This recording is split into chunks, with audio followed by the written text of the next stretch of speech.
What's up, Addicts? I'm Michael. And I'm Josh. And he's still writing notes for this video. Today we're reviewing notes, but yeah.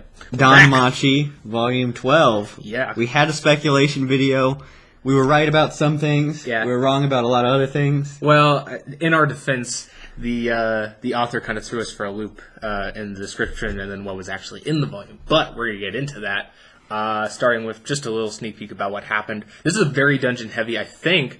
I was talking a little bit about Michael. I don't think... we've only read the light novels from Volume 6 to previously because we just was we're not going to reread the ones that covered in the anime. But so I don't know if they had a volume that was in the dungeon entirely when they got separated, in the mid levels.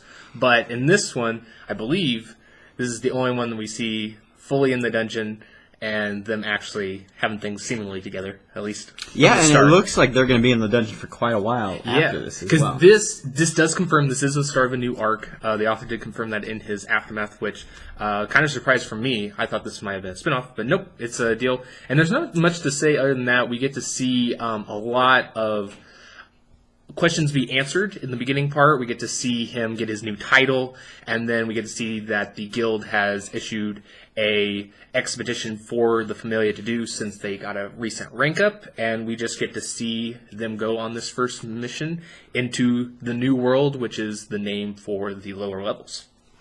Yeah, so we get to see a lot of team building in this one. You have about the only part that's not in the dungeon is they spend a week preparing, and fortune teller herself says that it's going to be a bad trip. Whenever she says something, you got to take it to heart now. Yep. Some of them's going to notice eventually. Yeah, which, oh gosh. Yeah. Too bad she didn't tell Lufus that. Which, I guess, that's one thing I guess we'll say real quick, is out of new characters, there's only 2 new characters and they're monsters. One, I guess both of them are technically Xenos. That's all I'll say right there. But we get to see 2 adventurers that we got to see in Book 8, which is the Stalkers of Ina. Yes. Luvis and Dormo, I think. Or Dormo or whatever. One's a dwarf, one's an elf. Yeah. They're level 3. But yeah. They've definitely got some scars from this mission. Yeah, some won't kill very nicely. But it's really hard because some of this we might break down into a separate video for speculation. But one of the things I think is of huge highlight at the beginning is just how much they answered. I think, I don't know, one of us said it, I think, where it's they're getting to the point now where they really need to start, putting things out there, not just allude to how people are feeling or whatever, but actually say it. And so we actually get to see Hermes and Fels meet with Bell right before he actually gets his new title, which Fels hints at his, I guess, obstacle that he's going to have to, hurdle over. Such a bro. Yeah, and I love how Fels shows up. He shows up in the invisible cloak, and he does it right out because he shows up right after Hermes, and he's like, "Yeah, I couldn't show up when he was here. I would have punched the heck out of him." So yeah, we get to figure out that Fels is telling Bell that he needs to beat the dungeon completely if the Xenos are gonna live their dream. Which that's a huge obstacle because we don't even know how many levels. Yeah, he's not even close to halfway there. We at least know there's 50, 60, I don't know. Yeah, because in Loki's expedition there was 50, 60, I think, or 50, 58? I don't more know. Than 50, something for sure. like that. So yeah, there's a lot. And then Hermes, we actually get to see that he is... I'm sorry, I have to keep this here. I can't throw it for this video. But we can see Hermes is, I guess, somewhat apologizing. He's sorry, but I'm going to continue to do what I'm doing. Yeah, and this is Bell changes. He changes a bit. I like to say is he's a man now. At the end of Volume 12, they're oh, those are man tears. Yeah, this is the first volume you see Bell as an adventurer or as a man. Yeah, he's not a kid anymore. So his interaction with Hermes, I really liked. It shows a lot of development for his character, being I don't know how I feel about you. Yeah, I can't just forgive you. Yeah, like I would in the past. Which is great because it kind of, we don't know if Hermes is, what role he's going to play, but we imagine, or at least he alludes to, he's going to continue scheming. So it's going to be interesting how they connect. But one character does get Hermes back in this book, though. Yes, which is great. And it actually helps, life or death scenario if that wouldn't have happened. But I guess the next thing to talk about is the ceremony where the I can't remember. Daenerys, something like that. Something Sounds like really that. good, but I don't know I if don't that's know right. if that's even close. But it's where he gets his new title, which, what did you think of his new title? Well, I like the scene in general. I think the title, I think the author was kind of, well, we don't know how it's translated, from Japanese to English, but the title is Rabbit Foot. Yeah. Rabbit Foot, yeah. Sounds a little off in that wording. Yeah, the wording's a little off. As far as, like, it does fit with the theme of the other ones. Yeah. And we'll see what his name will be. I have a feeling that he may be level 4 for quite a bit. I'm assuming maybe by the end of this arc he may be level 5. We'll see. I don't know if they're going to slow it down. But I like the scene in itself, but the name was a little disappointing. I don't think it's as good as Little Rookie or whatever the other one. White Rabbit. White Rabbit. Yeah. I think just the wording maybe throws it off a bit. I was telling Michael, it's like, watch it, the next one he'll get, it'll be like white hair. Yep. So, but I think overall it was pretty cool. We got an interaction with Freya, which is probably the first time we've seen her. Freya, the boy, he has fallen ill. Sorry, I have to. Anyway, so we get to see her interaction. Yeah. Actually, for the first time in a First while. public showing interest in Belle. Yeah. She's super straightforward about it. To the point where her suggestion for his title is pretty explicit. Yeah, and we'll see how that it's just that scene. So we'll have to see how her character progresses in the fight for Belle. Yeah, which, speaking of Belle, not only does he get a new title, but he's actually got a bunch of new skills from leveling up, because he's got his... I think we know a little bit about this from the volume 11, like his Ox Slayer thing. I think they mentioned it at the very end, but which... It doesn't really specify, but it says like his stats improve when he's fighting a Minotaur type creature, and he's has access to new skills. So it doesn't really say if that acts kind of like a level boost or not. That's more speculation than anything. But we just know he gets power up from that. And then we get his escape. Do you want to talk about that? His escape ability. It's so good. Yes, he's got the ability to escape. You can talk about it because. Well, it's just like he runs so much, so he gets a skill for that. I guess gives him a boost in that, which is pretty great. It makes him. I guess they say specifically here that his speed is on par with first tier adventurers, even though he's it is great because they talk about it's a derivative skill. It's not really there's like two different categories that they give it. They talk about how like usually it's only for like dishonorable people who always run away. It's so good. But he's running all the time. And there's also another skill he gets, but we probably won't talk about it right now because it's more of a thing that works at the very end of the book. Yeah, and it's more of an innovation on his part than really a skill. Yeah, but we do get confirmation too that Astros has been classified as a level 7 monster. So he's got a ways to go before he can at least go toe-to-toe with him.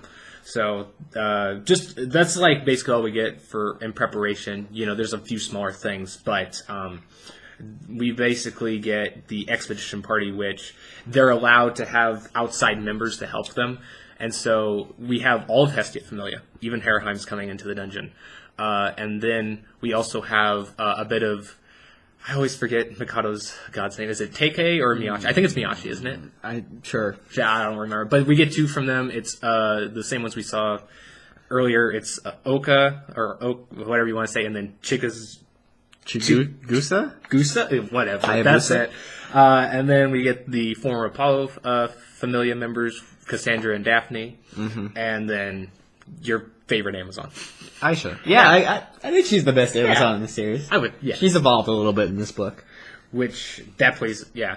I would say her character in this is, you get more of a connection with her, in a sense.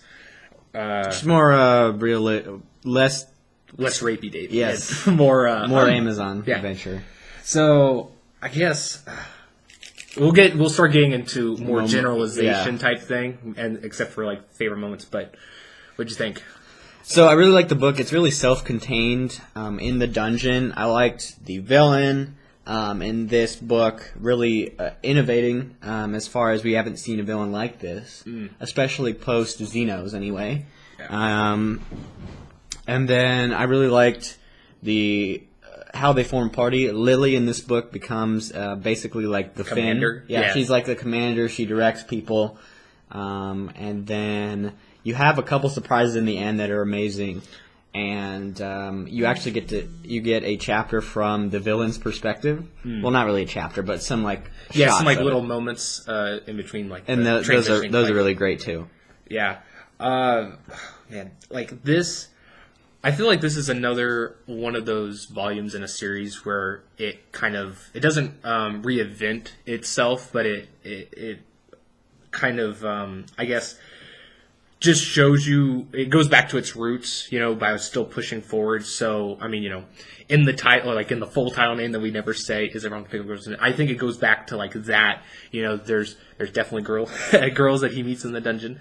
Whereas there's also, obstacles and monsters that he has to fight. The dungeon just hates him, man. He's always unlucky. I don't know what's with that. Like, they persevere, like, you're little, I'm completely butchering this. What's the name? Oh, yeah. It's like, you're little Zeus's grandson? All right. Well, screw you. Yep. We hated that guy. Hated that guy. Exactly. So, yeah, I just love all the interactions in the dungeon. I think, Michael says it really well that the villain, or I guess the antagonist of this, is really interesting because not only, I guess it's no spoiler to say that it is a monster, but I think the take on the monster and how it relates to the Xenos in the last arc specifically is a great way to have something that connects to what's going on in the series and harken back to what they've already done, but make it different. And I actually think that, if anything, it allows the previous dangers of the dungeon that we saw before the Xenos become even escalated, because now that we know that monsters actually can be this way, can actually have thoughts and strategize, it makes them even more dangerous, even if they're not on the level of the Xenos. So I really like that aspect. I think it's a great fresh way, and we get some awesome fights with Bell and the group between this main antagonist and just like the hordes that are in the lower levels. Yeah, we get to see a lot of new monsters in this one. Crabs, serpents. And mermaids. The one that I can't pronounce the name of, but they're like so fast, it's like after images. Yeah, basically like birds, but they dive bomb you. Yeah. We get to see a lot of new enemies like that. I really enjoyed the plot of the story as well. The character development is great in this. Like we said, Aisha, they develop her more, like, she's not so stereotypical of a race. She actually has some depth. Lily gets to, get into more roles, see that even though she's probably the lowest level, or at least in like combat prowess, she's like the least capable, that she still has one of the most important jobs of their group. And then also Bell, I think it's really weird because he's not changed, but he has changed, but it's more of like his character, like what makes him hasn't diminished at all. It's just that he's grown up and he's like grown into this adventurer thing.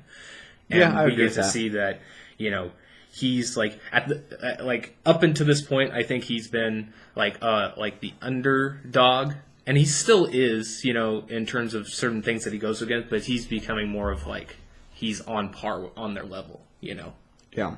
So that's one thing I really like.